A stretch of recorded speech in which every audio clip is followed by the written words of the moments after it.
All right, I just wanted to take a minute and review Unit 2 with you. You're going to use this review to fill out the Unit 2 video assignment.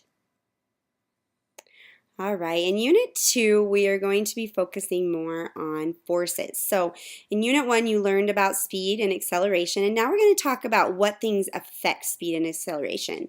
So if you're riding your bike and you want to speed up, what do you do? If you're driving your car and you want to slow down, what do you do? If you're playing soccer and you want to move the ball, what do you do? So whenever we push our pedals, press our brakes, or kick soccer balls, we are applying a force. And so that's what the focus for Unit 2 is talking about forces and the laws that we use to govern those forces. So a force is characterized as anything that changes the speed or velocity of an object. But what's a change in velocity? So remember that it's a change in velocity is acceleration. So speeding up, slowing down, or changing direction. And a force is anything that can give an object acceleration. So an object will actually, if you kicked a ball and you were in outer space, that ball would keep going forever until a force acted on it. And so even if you kick a ball on the ground, the reason it slows down is because friction force is acting on it. So nothing will change speed unless it's acted on by a force. If it's sitting still, it will stay still. If it's moving fast, it will keep moving fast. So only a force can change the velocity of an object. So then why do things slow down? Again, I told you that there is, first of all, like let's talk about baseballs. If we hit a ball, why does it eventually slow down? It's because of the force of gravity. Like bikes or cars or even the soccer ball will eventually slow down because of the force of friction. Spacecraft in outer space, on the other hand, has no friction and no gravity, so if it ended up going out in the atmosphere, it would actually keep going forever. So whenever we talk about forces, there are a lot of different forces that act on an object. If an object has balanced forces, it won't be moving.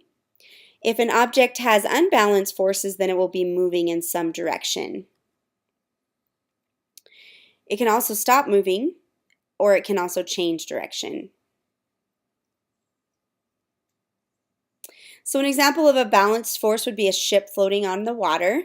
The forces are balanced, so we have the buoyant force from the water acting up, gravity acting down, and so the boat just sits there.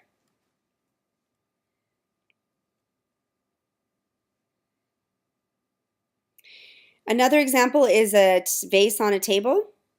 So we have gravity acting down on the vase, and we have the table acting up on the vase. And so the vase just sits there because the forces are balanced. Now here's an example of an unbalanced force. We have a man in a parachute and they're falling to the ground. So we have the gravity pulling the man to the ground, and we have the air resistance pushing upward on the parachute. So you can tell which force is bigger because of the size of the arrow. So the larger force is going to be gravity because obviously the man is moving in the downward direction. Another example is an elephant without a parachute. So it's a large force of gravity pulling down on the elephant and a very small force of air resistance pushing upward. And so the elephant is going to eventually fall down to the ground.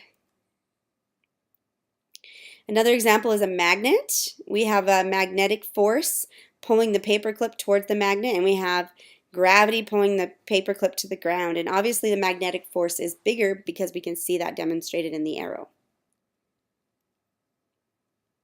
All right, so when we talk about forces again, we're always talking about balanced and unbalanced. So we can always tell which is bigger by looking at the direction of movement.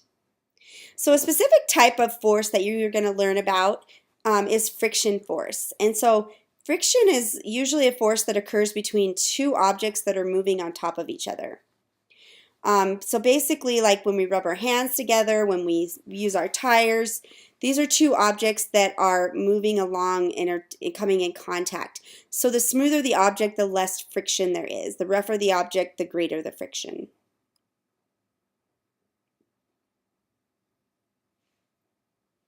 So even though some objects look smooth microscopically, they can be jagged and rough. And as they slide against each other, they can drag.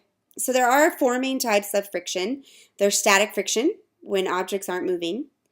There's sliding friction, when objects are moving. There's rolling friction, when round objects move. And then there's fluid friction, which is generally what occurs through fluids or air.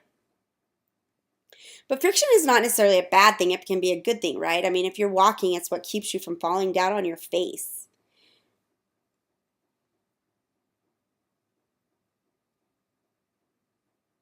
But it can also be a bad thing because it makes things hard to move. So if you're trying to push something across your carpet or your floor, friction is going to make it harder. And then it also produces heat. So like when you're talking about running out of oil in your car or your brakes eventually wear out, friction is the reason why that happens.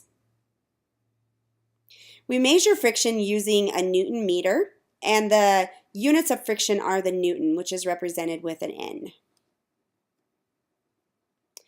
Now remember that now that we know about friction, we can kind of include that in our force diagram. So here we have a physics book that's sitting on a table.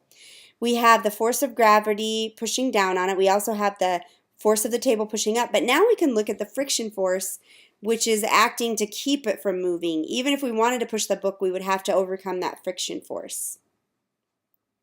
There's a couple other forces that are universal. We have electromagnetic force, nuclear force, and then we have gravitational force. Magnetic force is like from magnets, like this maglev train. Gravity, which we know occurs in all objects in the universe, and it's usually a downward force. The more mass, the more gravity, the more distance, the less gravity. Projectile motion is the moving forward of inertia and then acceleration downward due to gravity. So you can see gravity acting on that. All right, so we can describe the way that forces behave in Newton's laws of motion. And there's actually three main laws that we're going to look at. So we have Sir Isaac Newton. He was really a mathematician. He was kind of a weird guy, but he was very intelligent. He came up with these three laws to describe motion. So his three laws of motion are, the first law is an object in motion will stay in motion, and an object at rest will stay in rest unless acted upon by an unbalanced force. His second law says that force is equal to the mass times the acceleration, which we can use to be represented by using this equation where F is equal to ma. And then we have the third law that says for every action there is an equal and opposite reaction. So let's look at these individually. So the first law is the law of inertia. And so what that says is that an object at rest will stay at rest, and an object in motion will stay in motion unless acted upon by an unbalanced force. So basically what this means is that when an object is stationary, then the forces are balanced, right? But if we want to move that object, we have to increase one of the forces on the object. And also, if an object is moving, it's going to stay moving unless we apply a force to cause the object to stop. So remember that unbalanced force is just basically that we have not equal forces acting on the object. So let's look at some real examples. So we have a soccer ball. It's just going to stay there unless somebody comes and kicks it. Right? Two people doing tug of war, if the forces are balanced, they're going to stay pulling equally. If it's unbalanced, then eventually somebody's going to win. All right, so again, the first law is known as the law of inertia. And remember, inertia is just basically the tendency of an object to resist a change in its motion. All right, well, let's go ahead and we'll look at Newton's second law. Newton's second law says that force is equal to the mass times the acceleration. So how do we know how much of a force is acting on an object? If we take the mass of the object and we multiply it times the acceleration, then we can figure out what the force is. So force is directly proportional to the mass times the acceleration. So let's look at an example. If we double the mass, we double the force. If we double the acceleration, we double the force, right? So doubling the mass and the acceleration will quadruple the force. All right, so let's see if we can come up with the last law. All right, Newton's third law is for every action, there's an equal and opposite reaction. And so basically what this means is that, like right now, gravity is pulling down on us, right? And there's a force equally pushing back up on us. And so those are balanced forces, so they're equal and opposite. What happens if you're standing on a skateboard, right? You slide in the opposite direction because you pushed on the wall. So you're pushing on it with an equal and opposite force. All right, so let's just do a quick review. Newton's first law: objects in motion tend to stay in motion, and objects at rest tend to stay in rest unless acted upon by another object. Newton's second law: the force is equal to the mass times the acceleration. And then the third law: for every action there is an equal and opposite reaction. All right, well, that is it for Unit 2. I will go ahead and post Unit 3 next time. If you have any questions, let me know, but go ahead and fill out the Unit 2 video assignment for this activity, and just let me know if you have questions. Thank you.